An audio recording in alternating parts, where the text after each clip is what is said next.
বুইড়া হোক, জোয়ান হোক, যাই হোক না, হ্যাঁ হ্যাঁ হ্যাঁ চলবে? হ্যাঁ চলবে। আচ্ছা প্রিয় দর্শক, আপনি যে কোনো বয়সী হলেই চলবে, সমস্যা নাই, শুধু মুসলমানি করানো থাকলেই হবে। আপনি হ্যাঁ যে হ্যাঁ কোনো হ্যাঁ মুসলমান। মুসলমানি করানো প্রিয় দর্শক বিন্দু, ওয়ালাইকুম। ওয়ালাইকুম সালাম, আসসালামু আলাইকুম। ওয়ালাইকুম আসসালাম। আপনার নাম কি? মুক্তা। মুক্তা। হুম। বয়স কত আপনার?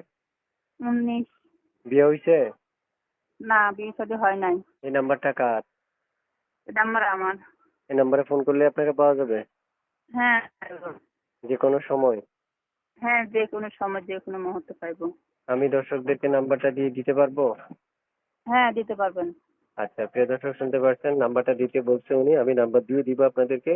আপনারা যোগাযোগ করেন, কথা বললেন, মন খুলে কথা বলবেন একটু। আপু ইমো আছে? না না, এমন নয়। আচ্ছা আচ্ছা আচ্ছা, আমি কেমন কোন জেলার চাচ্ছেন? যে কোনো জেলার হইলে হবে? হ্যাঁ, মানে যে কোনো বুইড়া জেলা হবে তো হবে বুইড়া হবে হবে। এই শুধু হাতছাড়া কইরেন না, কারণ হচ্ছে অনেক বয়স্ক মানুষ বয়স হয়ে গেলে বিয়ে করতে পারে না, বউ খুঁজে পায় না। আজকের ভিডিওটা তাদের জন্য অত্যন্ত গুরুত্বপূর্ণ একটা ভিডিও। আপনি চাইলে আপুকে কল করতে পারবেন এবং চাইলে বিয়ে করতে পারবেন। দাওয়াত দিলে আমি আরো বেশি খুশি হব, আর না দিলে আপনার বিয়ে আপনি করে ফেলবেন, সমস্যা নাই, তবে দাওয়াতটা দিয়েন, যারাই করবেন বিয়ের দাওয়াতটা দিয়েন। হ্যাঁ আপু, আপনিও আচ্ছা দিয়েন আমার। আচ্ছা। আচ্ছা, আমি দেবো আপনারে। ঠিক আছে আপু, তো ভালো থাকেন, দর্শক ফোন দিলে কথা বলবেন।